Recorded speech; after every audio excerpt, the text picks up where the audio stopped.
William, what's up? So, you know how this is called The Mummy, right? Yeah. You know what they should have called it instead? What? They should have called it The Suck. Okay? Is that what you're leading us off with? That's the best one you got? No, because look, you'll understand when throughout this whole movie, that's all she does.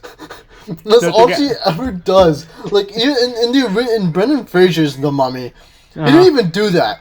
He just kind of like sucked. I mean, I guess maybe he did suck. They all sucked, okay? What do we mean? Brendan Fraser's The Mummy is a treasure of cinematic history. All right, we cannot remember all the good stuff that came out of Brendan Fraser's The Mummy. By the way, I'm renaming that franchise to Brendan Fraser's The Mummy, not Universal's The Mummy. Brendan Fraser's The Mummy. Mm-hmm.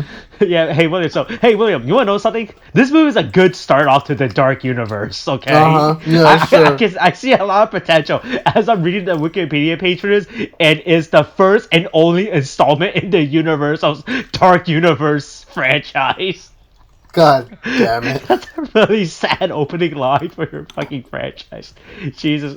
God, wow. dude. Hey, William, so here's the thing. So remember when we were talking about The Invisible Man, how I said how if you're going to do a movie based on world building, don't force it. Don't force the world building and let it actually happen. Yeah. William, hey, how did you like that forced world building in this movie? That was like the entire second and third act, dude. Yeah, I know. Oh my god. That was my problem watching this movie. Like, hey, I think The Mummy was cool. I like Brendan Fraser's The Mummy, right? Mm-hmm. Right, and so when I heard that they were gonna reboot it, I was like, all right, that's cool. I'm fine with it.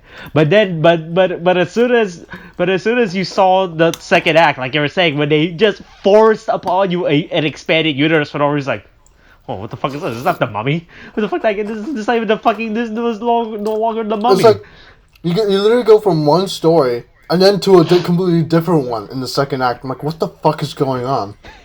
I was like, this entire fucking second act was unneeded, and I think the second act honestly just killed this movie. It really did.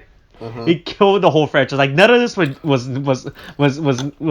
needed. Like, because I'm gonna go back real quickly to what we said in Dracula Untold. Like, I literally subtle world building is better. Like what I said with my supposed world building idea in Dracula Untold was if they used the silver light. Oh, silver could kill many creatures like Wolfman and vampires, etc., right? Like that's a good example of world building, right? Yeah, that's good. That's good world building. It's like just literally a mention, and that's all you need, and then you can connect it to everything else. Yeah, but in this movie, they're just like, oh yeah, hey, here's a fucking Dracula skull. I think there was the Fishman's Gill or some shit. I think so, yeah. It was some other fucking dumb shit. Like this movie just forces the Universal horror franchise. Like, no one fucking wanted for this. We did not need this shit whatsoever. Holy fuck.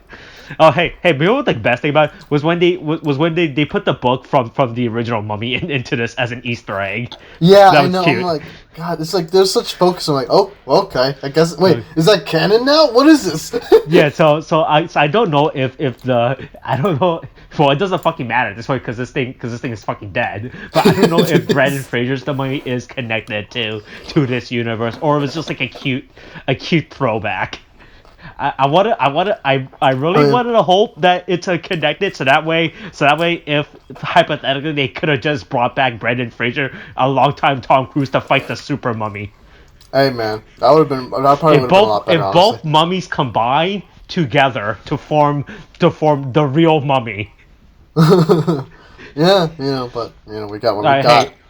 Hey, so we're talking about 2017's The Mummy, the start of Universal's dark fucking Christ. That name is such a mouthful. Universal's dark universe, cinematic universe. God, wow, that is a lot. That actually is a lot. Wow. Oh fuck! No wonder this franchise failed. Jeez. God, dude. All right, hey, yeah. So like I said, I think the first act of this movie is good. All right, I mean, sort of. I would say sort of, because like. Well, honestly, in comparison to the second and third act, honestly. No, because let me mention why. Because now, Now, ignoring the opening, okay? We're ignoring the opening about the Crusader Knights, okay? Yeah. That's just there, and it's annoying. It's only there just so that you can bring them to London so that you can bring them to the second act. Yeah. Okay, that's the only reason why that's there, and it's annoying as shit. Now, the thing is, you got two characters who are basically U.S. Army soldiers in Iraq, right? And so, they discovered the tomb of what was it, Princess Amenet, Yeah. where she was mummified alive and stuff, as Yeah, because as it people is with did that. these It was, mummy movies. yeah. That's what mummies were done. That's how people were mummified back then, alive. Always alive. It's not just for Always people alive. who did grave crimes. Yeah, I was like, that was the rule for becoming a mummy. You have to be alive. Okay, but like, we do have okay. So there's two things that happen in the opening. There's the opening with the Crusader Knights, and then you get the whole forced war building coming in, and then you get what probably should have been the actual opening with Princess Amenet, who is the sole heir to like the Egyptian what would you call it? The Egyptian, not empire. That's the wrong word for it. Kingdom, I guess. I wouldn't know. I don't know how to pronounce. I don't know if there's a specific word for Egypt, but basically their kingdom, right? She's the sole heir, but then her father basically ends up having a son, and so basically Amenet finds it like, and you kind of understand why, but like she was groomed to be like to rule over all of Egypt. But then she finally gets that taken away just because her father happened to bore a son at this point in time, and it sucks for her, right? Yeah. But then of course she decides to go the extreme route, by making a deal with the devil. Well, not the devil, the deity Set. Yeah. Who in this is like who is all evil and stuff. Basically, I know he is the god of... Here it says he's the god of chaos, fire, deserts, trickery, storms, envy, disorder, violence, and foreigners in ancient Egyptian religion. Okay? So, he doesn't exactly sound like a nice dude. Just from that.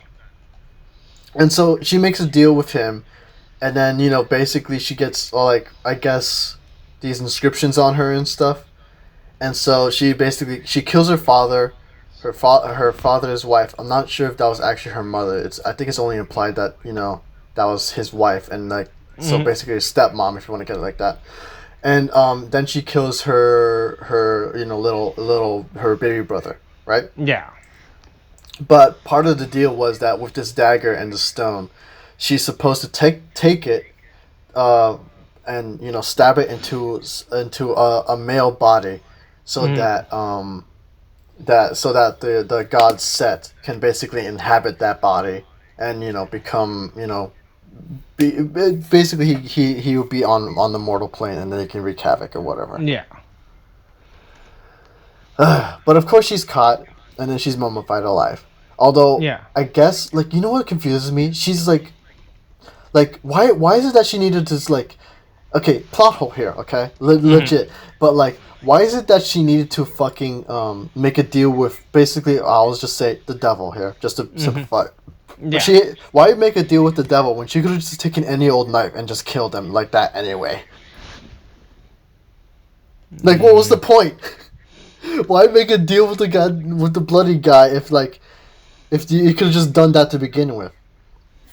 Now the thing is, if they explain where it's she needed she needed to she would have gotten ultimate power or something, so that no one would have defied her and no one would have challenged her rule, then you're yeah, sure, but then she just gets drugged real easily because she gets poison tipped into her neck, whatever, that knocks her out or whatever, right? And it's just there's no superhuman gifts or abilities that have been given to her when she was alive. So I'm like, what did she get out of this deal other than just a wicked knife to kill people with?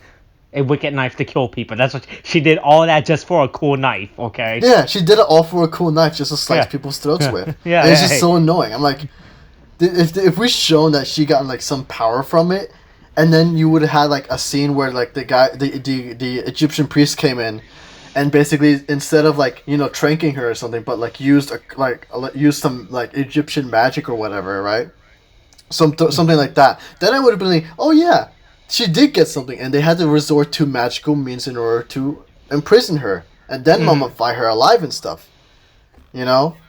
Then I would be like, oh yeah, sure, but no, it does. We get none of that. She just seems apparently human throughout the whole thing. Yeah. I'm like, what did she get out of this? She could have just gotten any other knife and just done what she did. Anyway, yeah, but hold on, but wait, this knife didn't have a magic fucking gem crystal or whatever the fuck that she needed or whatever. Oh my god. That was it, because this was the only knife in the entire kingdom that had a gem in it. All right, no other knives had gems in it. Okay. That was it. That was it. All right. So anyway, so plot holes aside. All right, let's just do a quick rundown of the story and then as we just discussed. So yeah. So first part was there's 3 openings in this movie if you think about it. This movie had 3 different opening scenes. We had the world building scene with the fucking Crusader Knights. We had the backstory of her, and then we finally had the actual opening story with Tom Cruise and his friend who plays his friend is this Jake Johnson. I don't know who the fuck this is. What has he been in? I guess he's been in stuff.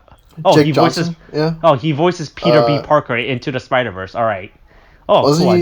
He was also in New Girl, from what I'm understanding. Okay, but I've never seen that show. I don't know what that show is, and I'm gonna continue to not know what that show is. All right, his friend. So Tom Cruise's character is named Nick Morton, and his Jake Johnson's character is named Chris Vale. Yeah. Vale? Nick and Vale. I'm just calling him Nick and Vale, or as they're known by their power. He always called him Vale, so it's whatever. Okay. Yeah. Okay. Yeah. So that's when they find her tomb. And then so they're like, oh, we found this mummy tomb, so guess we should take it back or whatever. So they get on a plane, and then they go on the plane, right? And then we get the fucking trailer scene that they uploaded by accident. Yeah, without sound, right? Yeah, that was the thing. That I would never forget. I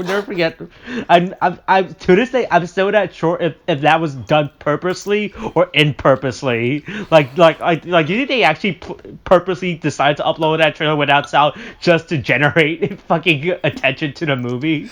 Hey man, when it comes to that, any press is good press. Right? That's guerrilla marketing right there. Yeah. So and also there's like a Egyptologist. Yeah.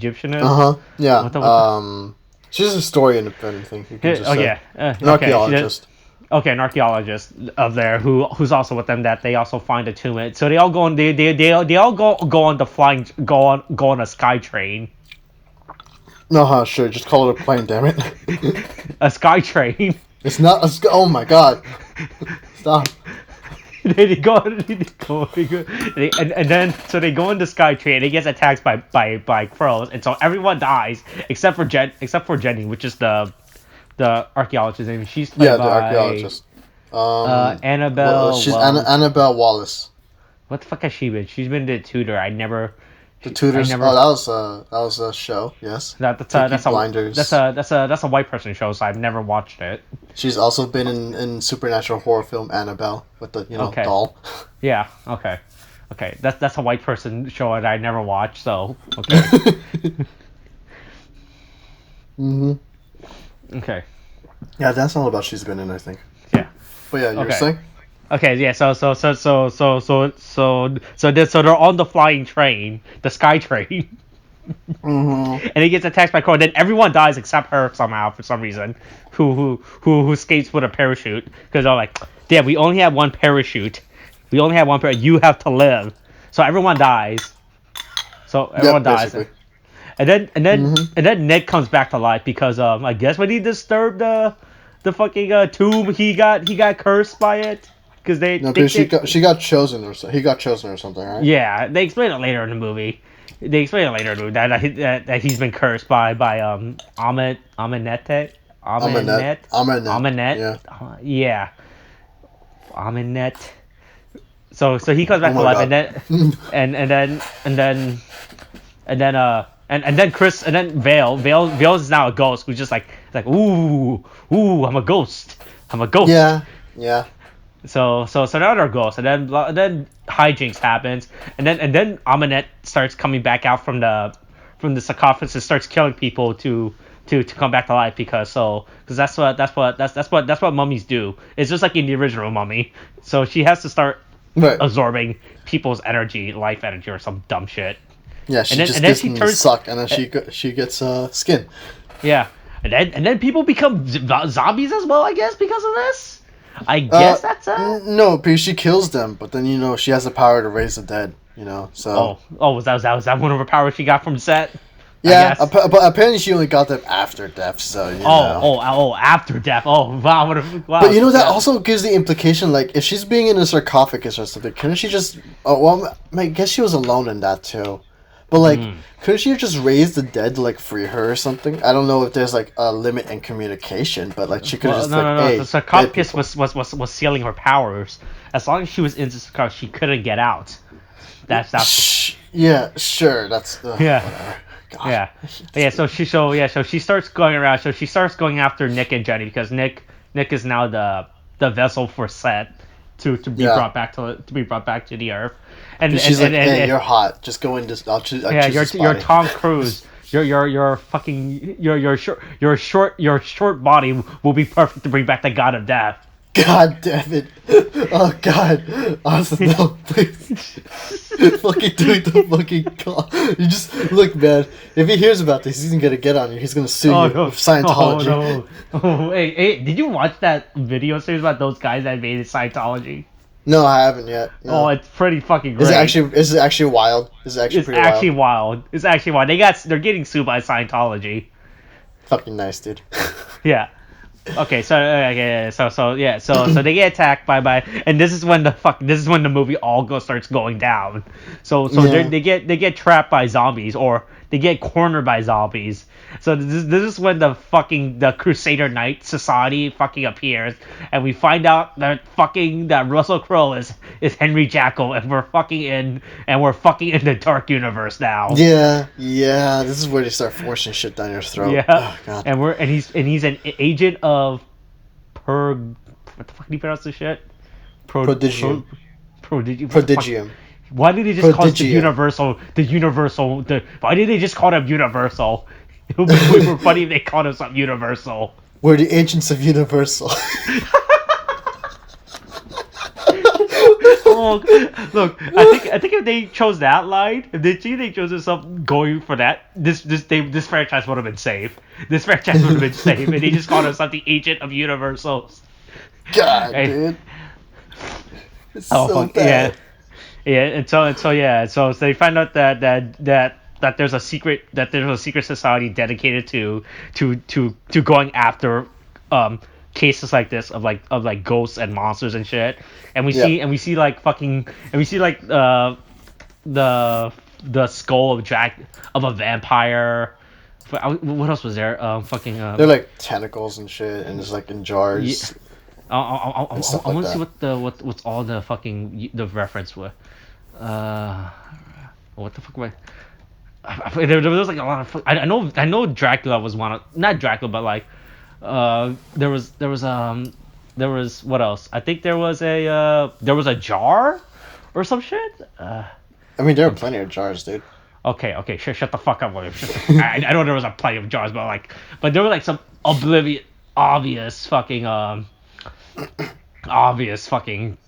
reference. Okay, I can't find it. I just found a picture of the book from Brendan Fraser's The Mummy. Okay, does anybody have a screenshot of this shit? Nope, they don't. All right, fuck this guy's Easter egg guide is fucking worthless. All right, so we get the first world building. We get the first world building right now with the secret society, right? And then they're like, all right, so then what happens?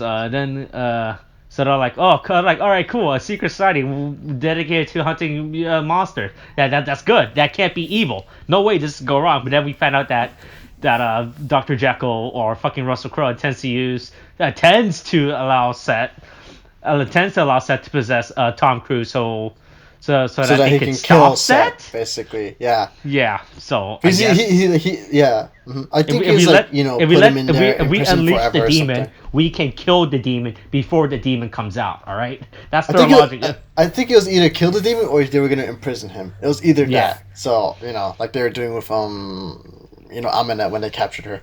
Yeah, yeah. So then we get this. I guess you could call it a fight scene between Tom Cruise and Russell Crowe, because this is when Dr. Jekyll turns into Hyde, and the only way to stop it is to just hit him up with that good stuff. Just inject me with the good stuff. I love how just after he injects him with the good stuff, right? He's like, good, it's a good job, Mr. Morton, good job, and he just throws him over the desk into the wall anyway. That was always kind of funny to me, just like seeing, like, I was like, oh yeah, he's all better now. Just gonna toss him and injure this poor old man. Christ, yes. So So there's this fight. Then at this point, I guess so there's a secret society, and who apparently does not have the worst security ever. Because at this point, while all of this is going on, Aminette finds a spider or some shit, like a spider. She's like, yeah, she spider starts crawls talking. out of a sewer system or something. Yeah, then she controls it or whatever. Then she controls the spider, which then controls the worker, which then frees her. So I guess nobody was keeping an eye on her while she was whispering dark magic. The thing is, to be fair, like here's what I'll give. Okay, to be fair, you wouldn't really notice her whispering like that. Okay, because that's kind of sneaky. So that's fine. But here's using dark magic like that, it's fine. Here's my problem though. When after the spider enters I hated when I see this thing, just because it just feels like gross and stuff. But when the spider enters the ear of the worker, right, and then he turns out the mercury levels, and the one guy sees, like, of course no one's gonna really be paying attention to this guy, right, because they're focused on another thing. So again, that's still believable. Yeah. I was like, wait, why did Mercury's level up? Dude, did you turn it off? And he turns over, he sees he's not there, right? And he turns back, and he sees him grab the axe and walk. And I'm like, why are you not getting up and stopping him? Why are you not saying, he has an axe? Or like, bring attention to this. This is the worst secret society ever. Yeah, I know. That's like, everything else was believable up until the guy grabs the axe and start walking towards the fuse box. And then the guy doesn't call attention to it or try to stop him. Like, what the fuck? What are you doing? This is a secret society. Aren't you trained for security or something? Like, you guys literally have one job and you guys messed it up. You've literally been trading your life for this one job. Yeah, and then they fuck it up. It's like, what? What are you doing? God, dude. Yeah, so then she becomes free, and then she creates more zombies. Then she creates more zombies of people to start to destroy to attack the agent of Universal. So I'm calling him the agent of Universal at this point.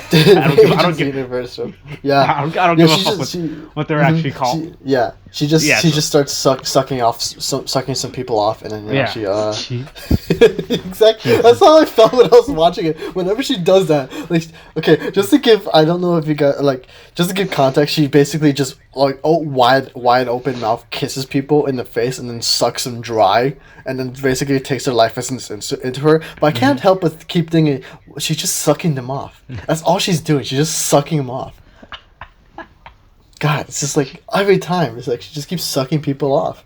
Yeah. So she gets free. Then they have to run from all the zombies, and then Vale, who's still here. Like, so William, I need to ask you something. Is Vale a stand at this point? Is Vale a stand? Is he a stand? What do you mean is she a stand? I'm so confused. Is he a stand? A stand? Is Tom Cruise a stand user at this point? Oh my god, really? You're gonna go with that? That's what you're going for? Yes. She can't even do anything. She can't rightly be called a stand. She's useless. Oh, there is a useless stand, but that's different, okay? Actually, no, she might just be okay. You know what? Shut up. I can hear your bowl in the background. So Vale's a ghost at this. So no, I mean, he's still a ghost. So they have to escape the zombies, the zombies. by going underground. Then we get this water sequence where they're like, where they where so then they escape underground to a water sequence, and then Aminette possesses Nick's body, I think, and drowns her, right? No, or he doesn't. She doesn't possess Nick's body, but she was underwater, and then she basically catches what was her name, Jenny. Yeah. Yeah, she catches Jenny and just basically goes underwater, and then of course, like, they need air, and so Jenny basically drowns in the whole duration from when it gets from one location to another. So yeah, she drowned. So I was like, oh shit, she did. Yeah. And so this is when they get to the church, right? Is this when they get to the church, or is this? No. First of all, the church was at the beginning. Fuck, was this the church? Fuck, I don't remember when the fuck was the church. No, because remember they're on the plane. Nick is back alive again because he's cursed, and then after we get this very lukewarm reception to basically Nick being alive again, right? Then Nick basically says, "Oh yeah, let's go look for the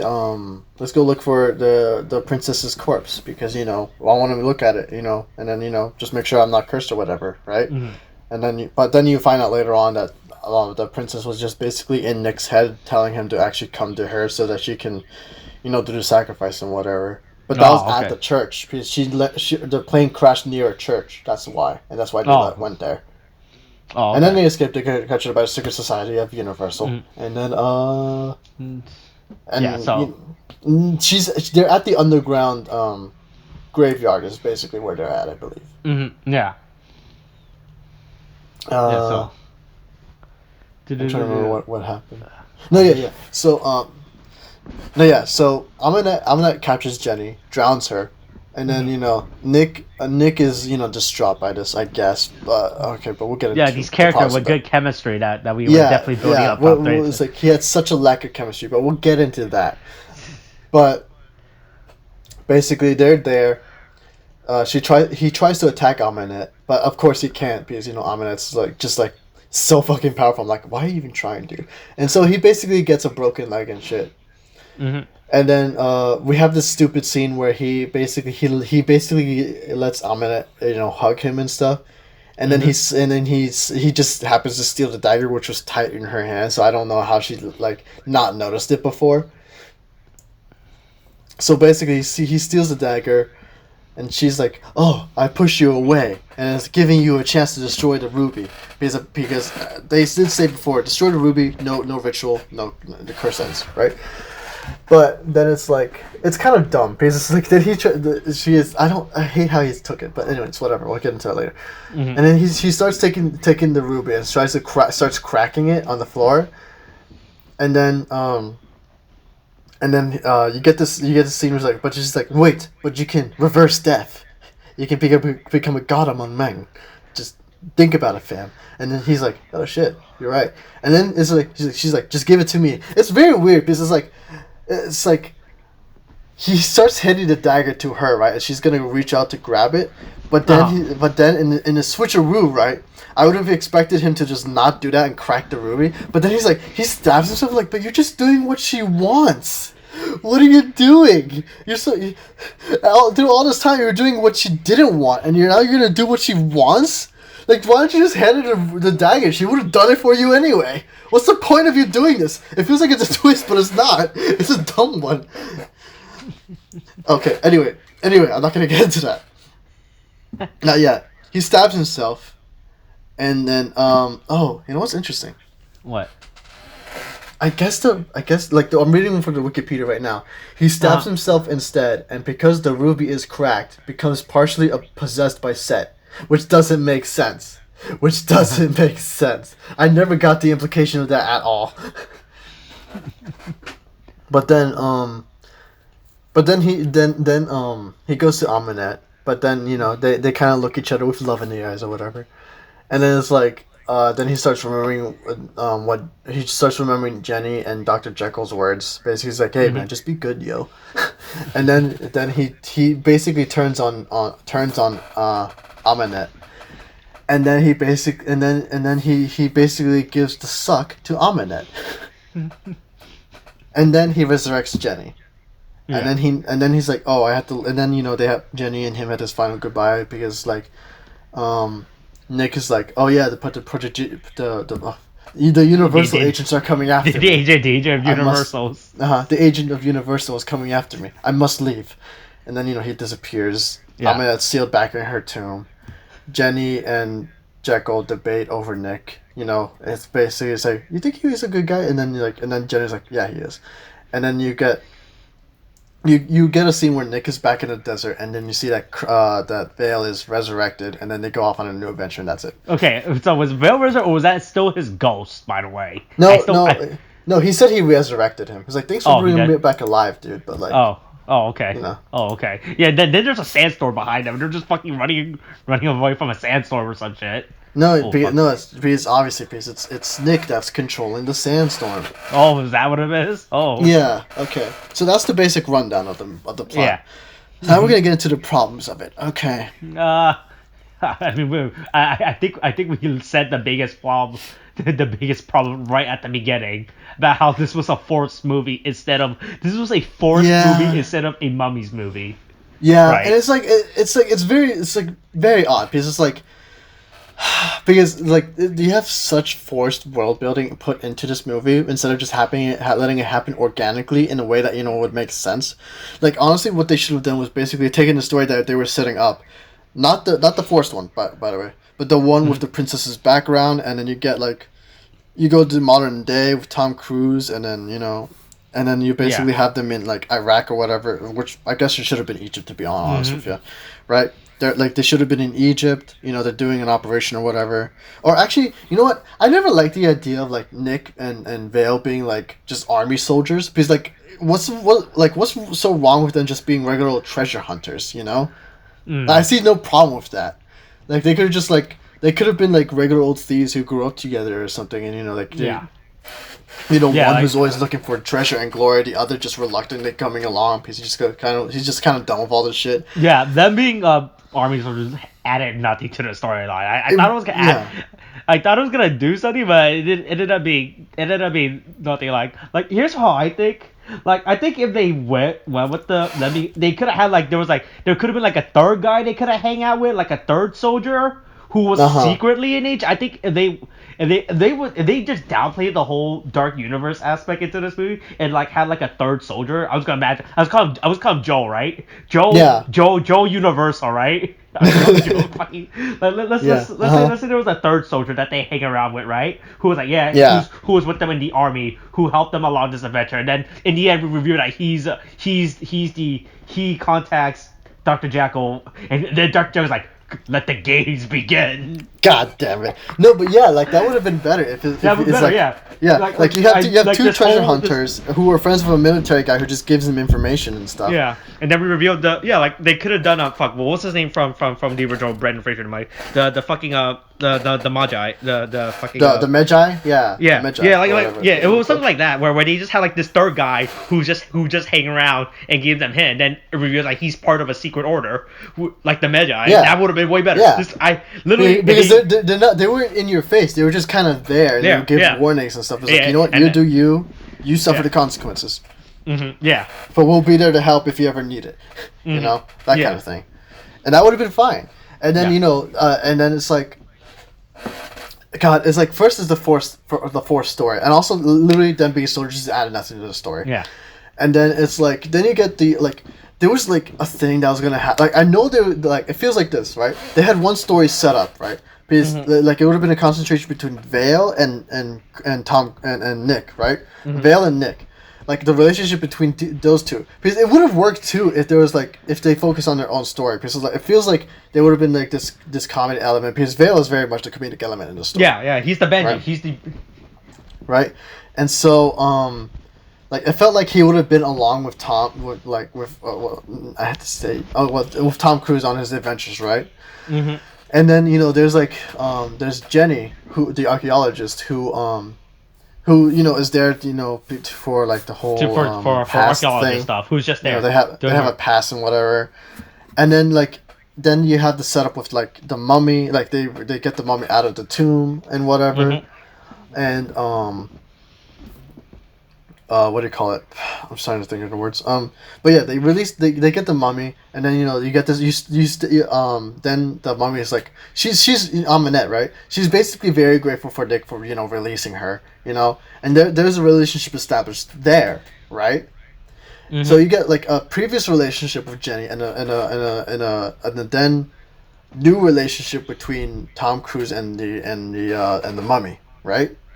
Because she's basically like, oh yeah, you're my chosen now because you helped me out of this deal, right? And then it felt like if they like this was a setup for a story where basically the mummy is terrorizing, but there's this relationship between her and Tom Cruise that maybe could have been done to humanize her in the events that she did back in her time, Mm-hmm. And then you could have explored that relationship as well, but you could also explore how Jenny's previous relationship with Nick.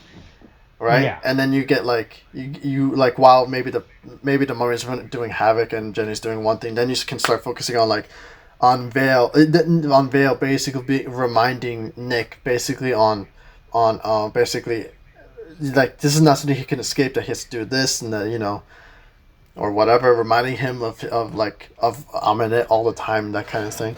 Like there's a decent setup here, like to explore the relationships between these characters, which is completely derailed in the second act because of the forced fucking what do you call it? The forced world building. Yeah. And it's like you have all this setup, but then you still wait for the second act, and they're still trying to keep the setup, but it's only done for like a minute where they have like maybe a conversation between Nick and Jenny, and then that's forgotten, and then you continue with the forced world building. You don't give time for these characters to develop a relationship with each other, or to reveal that relationship to us over the movie, so we don't care about what happens to them or whatever, Mm-hmm. And like. It's just annoying because it's like they have one story set up, but then the universe is like, just put this other story in, make it work. Yeah. And then they try to do it, but then it's like they couldn't have their cake and eat it too, basically. Yeah. Because I can see that the director or whoever basically it seemed like he wanted to do explore the relationship between just those four characters, basically Vale, mm-hmm. Nick, Jenny, and Aminet. Mm-hmm. Yeah. And basically, it's like you could there's potential conflict because of course she's like the mummy. She would cause havoc trying to just revive herself back into a normal state. We gotta stop the mummy. And basically trying to complete her end of the deal, and then you got Nick who they try to do this thing where I felt like it would have been better if Nick was kept trying to get with Aminet. Mm-hmm. get I guess, but he starts to sympathize with her because that's how they kind of make it want to go, because mm-hmm. in this just to say or give context, in the second act when Amanda is imprisoned, mm-hmm. and then she has a conversation with Nick, basically saying, oh yeah, I just wanted to do this, I just wanted the love of my father and stuff, and then Nick has a conversation with her, but you killed him. He's like, you killed their wife, you killed your little baby brother, right? But then she says, oh, it was a different time for us, it was different times back then.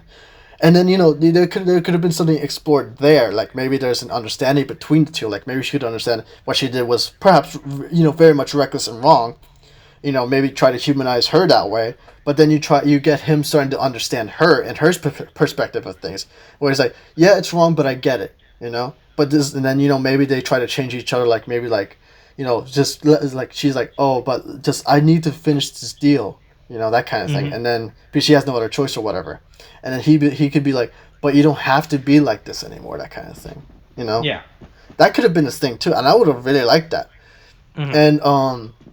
And then you get this relationship between Nick and Jenny. Then it's as maybe he's maybe he's has conflict over his relationship with Aminet. There's also conflict with him and Jenny, basically over how he was in the past, maybe how he treated her. Because again, mm-hmm. he did almost steal her life's work, which is a dick move, trying to be a treasure hunter. And then it's again, you could have just had something explored there, and then you could have explored also Vale and Nick's relationship. Because basically he's haunting him every step he goes at this point. He's basically his stand, as you said. And it's just like you could have done explore. Basically, it feels like you're trying to explore the human aspect of these characters, but that never happens because of the forced world building. And that's kind of what's kind of disappointing, because you get hints of an interesting story here and there, but you don't get it. You don't get anything from it. You don't get the chance. And then they just derail it for a different story, and it's just just terrible and blah and whatever. No, people are excited for the Dark Universe, all right? God damn it! We'll get the sequel to The Mummy at some point. God, this movie came out in 2017. Jesus fucking Christ, this movie's old as fuck. Yeah, I know. But fuck. It's you can see what I mean, right? Yeah. If they didn't have the whole force and they actually focused on character relationship instead. Yeah. I would have liked it better if she was I couldn't help throughout the whole movie just wish that Aminet would win or something, or that would be or something would happen between her and Tom, Aminet and Aminet and Nick, because literally there was more chemistry between those two than the chemistry between Nick and Jenny. There's none really there. It annoyed the shit out of me. I'm just get together with Aminet, dude. If you're gonna get together with anybody in this movie. Just bang the hot Egyptian zombie woman. Basically, it was my thought process throughout this whole thing. Because I'm just get with Aminet, man. She's the better one.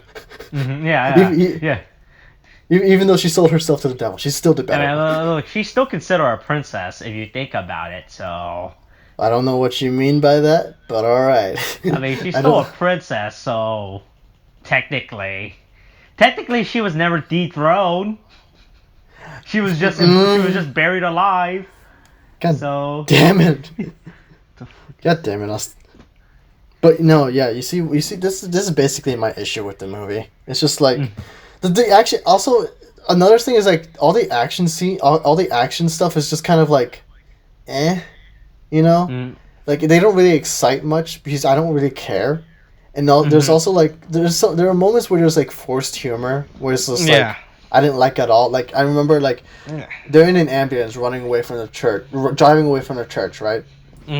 And so I'm also gonna mention another plot here, but there's only one zombie, we'll call him, that's crawling on the back, and then they basically get rid of him, and then another zombie comes out of nowhere from the top of the truck where you don't see it at all. Yeah. And then it crashes in, and then I think this was a zombie that basically starts crawling over Tom Cruise, and then you get Jenny basically trying to kick the zombie, but she keeps kicking Tom Cruise in the face.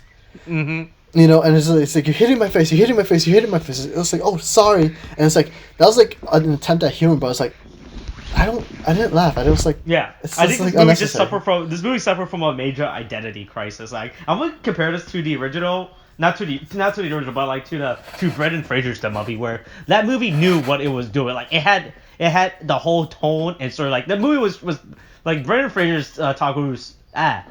Brendan Fraser's The Mummy's identity was we're pretty much trying to be a modern day Indiana Jones with our style and humor. That movie knew what it was trying to do when it was filming. And you could tell from the movie with the way how everything was set up. Because the problem is this movie didn't know what it was trying to do. This movie kept trying to be an entire action movie, and then they just randomly, like you said, how they kept forcing in the agents of Universal. They try to force in the Universal aspect, and then they try to force in the whole comedy humor, which this movie really didn't really need it, honestly. They were just there or benefit at all. Yeah. Maybe it would have. It wasn't for the second act, because some of the humor was okay. Like in the beginning, I remember Nick and Vale are discussing going down into a village where there was a terrorist and insurgent group, right? Mm-hmm. And they're basically saying, "Oh yeah, we'll be in and out, we'll be fine." And then then it's like it cuts to the next scene where they're like obviously not in and out, they're in trouble, they've been caught, and then it's like in and out, we'll be fine, right? That kind of thing. It's like it was so I appreciated the suddenness and like the quick humor that they had there. Like they were being caught and stuff. Like that was fine. But then it's like again, you go to the second act and it's like they're trying to do one thing and ignoring everything else that was happening in the beginning. Yeah. Again, I think honestly, the movie was trying too much. Yeah. And didn't know where it wanted to go. Yeah. This movie was definitely trying to, and it did not pay off for it. Yeah. Like, I don't see how you could have been able to do this if you didn't instead just focus on the story that you were making in the beginning, and then just maybe you should have just put it at the end, and that would have been fine. Mm-hmm. Yeah.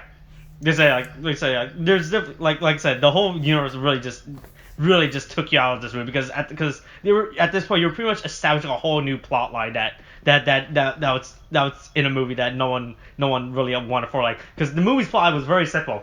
Hey, there's a mummy, we gotta stop the mummy, all right? But now then they just threw in this whole other, this pretty much a brand new storyline with the agent of Paragordon or whatever the fuck. Agents of Universal. Yeah, Agent of Universal shit. Like I said, like you said, they should have the whole thing should have been downplayed and just kept them out to a cameo, like end credit scenes, like I don't know, like something like during the end they go back to the tomb and we see like a bunch of soldiers, like a bunch of non-government soldiers, but like secret society soldiers coming in and taking a look at the scene, shit like that, right? But yeah. Like, the whole universe should be like this was downplayed. This movie could have been. I don't think it would have been better, but it would have been more enjoyable, right? Yeah, definitely. Mm-hmm. Yeah. But I mean, I definitely could see that they had a direction, but then the direction is derailed, obviously. Yeah. But yeah, you can tell. You can tell when it started getting derailed. Yeah. But well, that's what we got. We got what we got. All right, that's it for the moment. I'm so glad we finally were able to cover the Dark Universe franchise. God, dude. But hey, it only took us one video, but we covered the entire Dark Universe franchise. God damn it. But hey, look, I'm just gonna say. I mean, I don't have anything else to add, but one thing, okay? Mm-hmm. So look, if you got a hot Egyptian mummy after you, just let her take you. Okay? Oh, just let her take you. Oh, okay. Just let her take you. That's just do it. Just give in. Oh, okay. Cool. All right. Is that what we're gonna end off with a hot Egyptian mummy? Yeah. Hot Egyptian mummy. Get with a hot Egyptian mummy. Let her take you. If she wants it, you give it to her. Oh, okay. Jesus Christ. All right. Thanks for listening. Okay, thanks. Bye.